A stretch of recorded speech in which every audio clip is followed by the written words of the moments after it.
આજ તો સવારમાં ભાઈબંધનો ફોન આવ્યો મને કે હાલ જવું છે.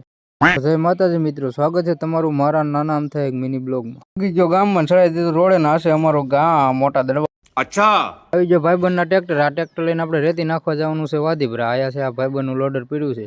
ભાઈબંધે માણકીનો સ્લેબ મારીને ચડાવી દીધી છે રોડે. આ છે રેતી ભરી છે, સિલિકા રેતી છે. ચડી ગયા હાઈવે માંથી. આ છે મહિન્દ્રા ટ્રેક્ટર. આ છે અમારો મહિન્દ્રો. આગળ ત્યાં આગળથી બીજો મહિન્દ્રો સામો મળ્યો. આગળ આવેલા ત્યાં તો આ તો નગરા ટ્રેક્ટર લાઈનમાં સામો મળ્યા. મને એમથી ટ્રેક્ટરની રેસ લાગી પણ રેસ ન લાગતી. આ તો બધા ટાઈસના ટ્રેક્ટર હારવા વાળા છે. તડકો બહુ હતો ને આવી ગઈ હોટલ. ભાઈબંધ કે રહ પીવો કે ચા પીવો? મેં કીધું રસ જ પીવાય ને ચા થોડો પીવાય આવા તડકાનો. પછી લોટામાં ભરીને ઠંડો ઠંડો રસ આપી દીધો ને નળીથી પીવા માંડ્યો હું ઠંડો ઠંડો રસ. અને થઈ ગયો ટાઢો.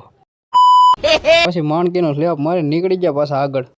રસ પીને આપણે કોટો તો ચડાવવો જ પડે. પછી બનાવી નાખો 135નો માવો ને આ ગ્લાસ માવો બનાવીને પછી ખાઈ લીધો 135નો માવો. મજા આવી ગઈ. પછી વાળ બાળ હરકા કરીને આમ કાંઈ ઘટે ને એવું થઈ ગયા. વાદીપુરા ગામમાં જ્યાં રેતી ઠલવવાની છે ત્યાં પછી પોગી ગયા વીરુની કરે ને ટ્રેક્ટર રિવર્સ મારી દીધું ને વીરુ ત્યાં તો આ મંદિરથી બહાર આવે ને પાણીનો શીશો લઈને આવીને રામ રામ કરી લીધા વીરુ આવીને.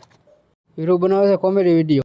પછી ફેરો ઢાલ્યો ને ભાઈબંધને મેં કીધું મારે હાંકવું છે. હું હાંકી લો જરીક મહિન્દ્રાનું ડ્રાઇવિંગ કરી. પછી મેં હાંકી લીધું ને ભાઈબંધ બે ગયા બાજુમાં પંખામાં ને પછી પાછા નીકળી ગયા. બધું કાપીને આવી ગયા પાછા ગામમાં. ને ગામમાં હે ને ગરમા ગરમ ચા પી લીધી રકાબીમાં. પછી મજા આવી ગઈ. પછી મફતનો માવો ખાઈ લીધો. માવો બની નાખ્યો હાઈ ક્લાસ ને પછી મફતનો માવો ખાઈ લીધો. આપણો ગયા હતો ને ભાઈબંધનો માવો હતો, ભાઈબંધનું કરી નાખ્યું. યશભાઈ આનો માવો હતો ને એનું કરી નાખ્યું. બાજુમાં બાપભાઈ ઊભા હતા એનું કરી નાખ્યું.